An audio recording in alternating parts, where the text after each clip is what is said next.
Bienvenidos a la sección de la entrevista del programa Miradas, una producción de audiovisuales de la UCA. En esta semana queremos conversar sobre un tema de suma importancia para todos los salvadoreños, y es que distintas organizaciones sociales calificaron como preocupante la militarización para la seguridad ciudadana llevada a cabo a través de la fase 4 del Plan Control Territorial, donde rechazaron el incremento de efectivos militares, una propuesta del presidente de la República, Nayib Bukele. Para conversar sobre dicho tema, este día estamos con Abraham Ábrego, quien es director de litigio estratégico de Cristosal.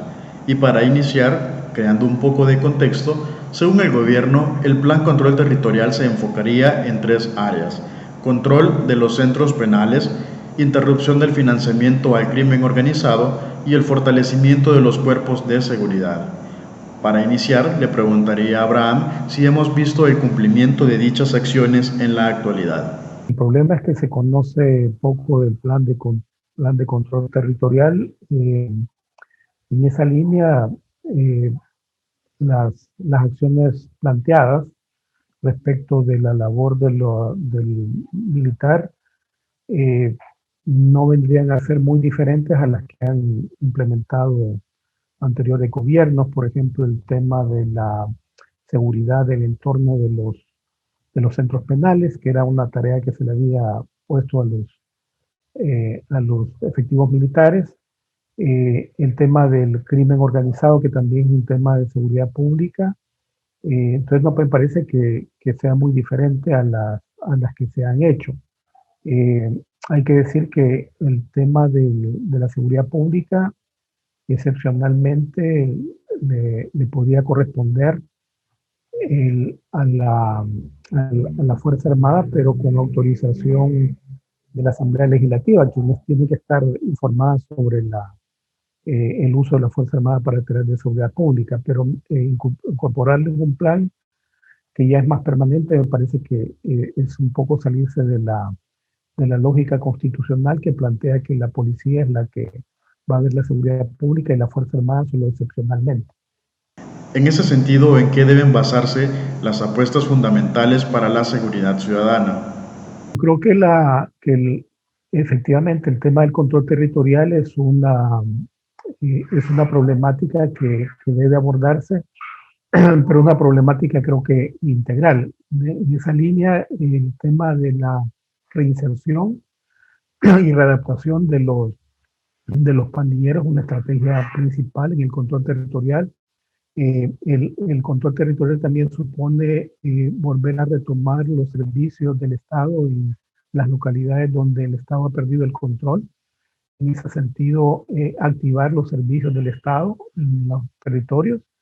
Hay muchos territorios, por ejemplo, que ya delegaciones de la policía tienen, o unidades de salud, incluso se han ido por problemas de seguridad. Entonces, es retomar la presencia del Estado a nivel institucional. Y el tema es los programas de prevención. Obviamente que una parte de la tareas de seguridad debe ser el combate a la misma, en el sentido de la investigación, juzgamiento y sanción a los miembros de pandillas, pero esa es solo una parte de un plan. Entonces tiene que ser una cuestión más integral, de lo que debería ser, digamos, una estrategia de seguridad integral para recuperar los territorios.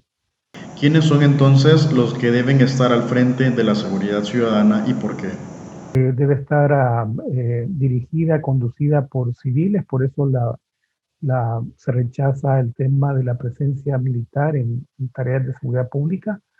A quien le corresponde definir las políticas debería ser al Ministerio de Justicia, en coordinación con la Policía Nacional Civil, y en articulación con el sistema judicial salvadoreño. Pero la tarea de seguridad pública corresponde a civiles y no al estamento militar.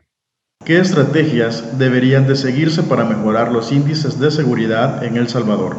Nosotros consideramos que debe abordarse, como decía antes, una política de seguridad integral, en el sentido de implementar la prevención del delito en los territorios, que si se logra la prevención y la disuasión en el cometimiento del delito a través de la presencia institucional en los territorios del Estado, es una forma de prevenir.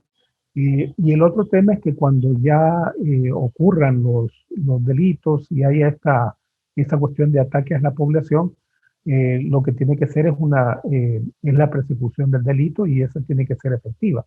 Es decir, que identificar, tener la capacidad científica de identificar quienes han cometido el delito en los territorios y proceder a la investigación y al juzgamiento, porque eso da idea a la población de que no se quede en la impunidad y eso da mayor seguridad jurídica.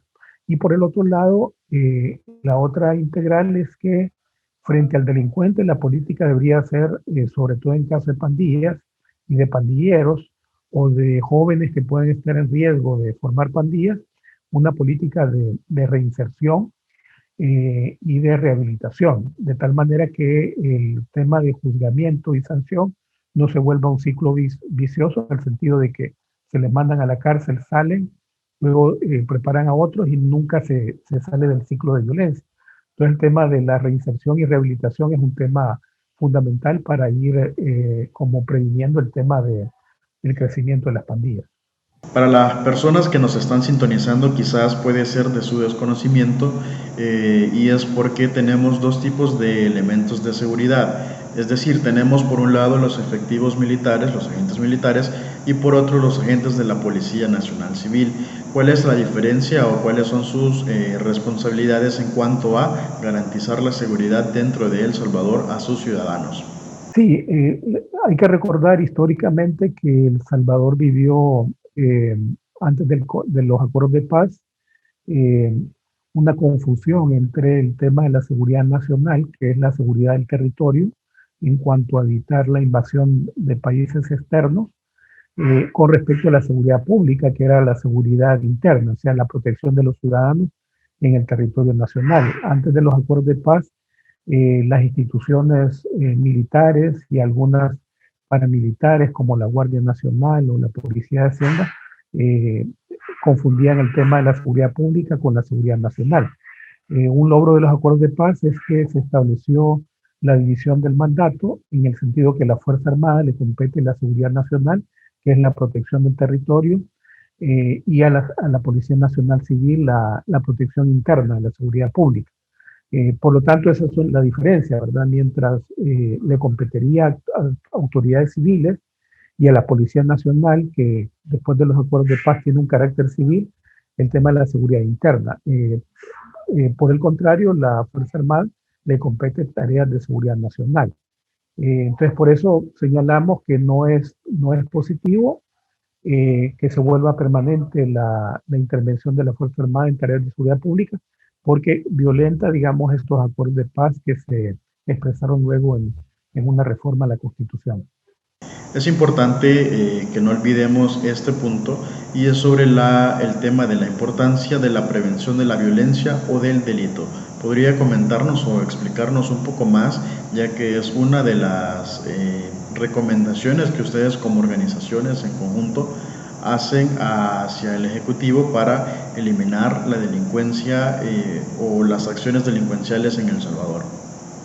Yo creo que es un aspecto que siempre se ha descuidado en las diferentes políticas y esto significa tener programas de prevención en los territorios, en el sentido de tener mecanismos de participación, comisiones o espacios de diálogo entre las autoridades territoriales y las comunidades en un territorio como para detectar preventivamente escenarios de violencia y establecer estrategias de prevención.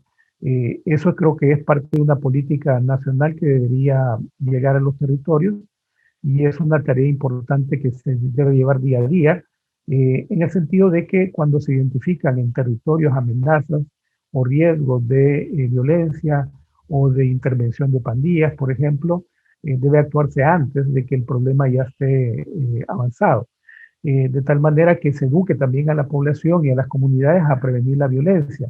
Y también tiene que ver mucho con la generación de mecanismos de conflictos, de resolución de conflictos dentro de los territorios y estos programas de reinserción, que es parte de ese tema de prevención, en la medida que se logra identificar jóvenes, por ejemplo, que están en este riesgo o comienzan en el ciclo de violencia, Cuando comienzan es posible, si uno tiene programas de prevención, reinserción, actuar preventivamente antes de que, digamos, estos jóvenes se involucren más de lleno con la pandilla y ya sea más difícil sacarlos de la pandilla, ¿verdad? Entonces son una serie de políticas y programas que deben implementarse a nivel nacional.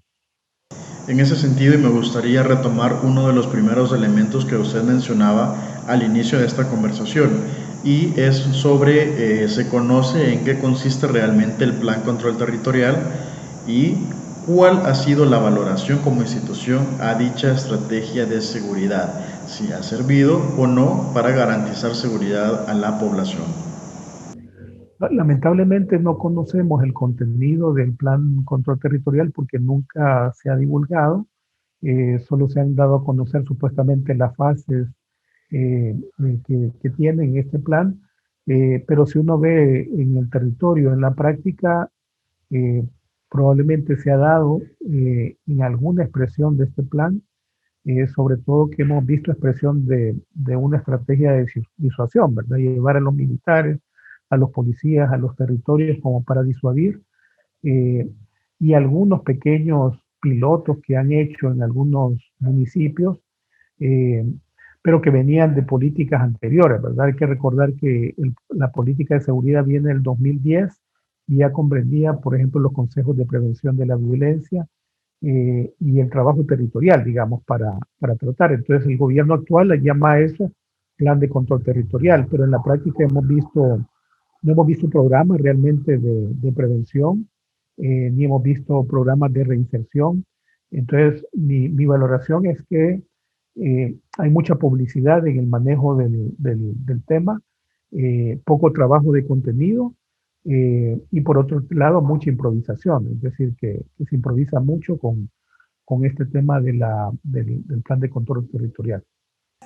Fíjense que es difícil medirlo. El gobierno dice que ha funcionado porque se han reducido los homicidios, pero realmente no tenemos indicadores porque no sabemos qué están haciendo en el territorio, cuál era el plan original para decir que el plan es el que resultó en la reducción de la violencia. Efectivamente ha habido una reducción en algún periodo de homicidios.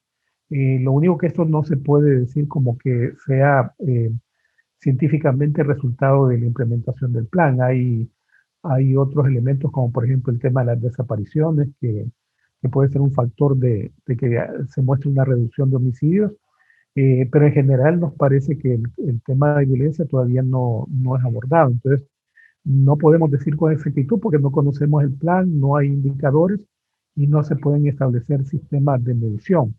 Lo que podemos decir es que por diversos factores que no conocemos con exactitud, sí ha habido una reducción de homicidios, sin embargo ha habido un aumento en desapariciones, un aumento también de extorsiones. Por lo tanto, creemos que el nivel de violencia en el país todavía es alto. Bien, con estas intervenciones nos quedamos. Ha sido un placer hablar con usted y conversar un poco sobre la situación del Plan Control Territorial en El Salvador. Agradecemos su participación en la sección de la entrevista del programa Miradas de Audiovisuales de la UCA. A usted, amigo y amiga, lo invitamos a que siga en sintonía de su programa Miradas.